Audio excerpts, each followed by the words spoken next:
Today on All Action Films, we're going to check out that B414 International tractor again. It's a 1965.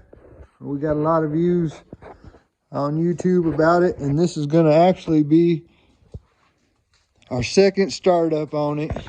We've been working on it. It's been a long pandemic, but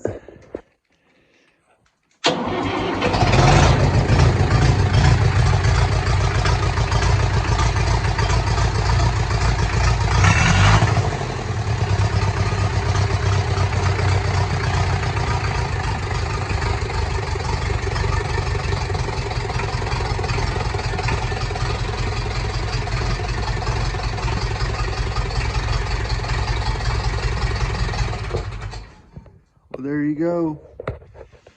We've been working on this hitch back here, and we got that worked out, so maybe you see more of the tractor. Thanks for watching.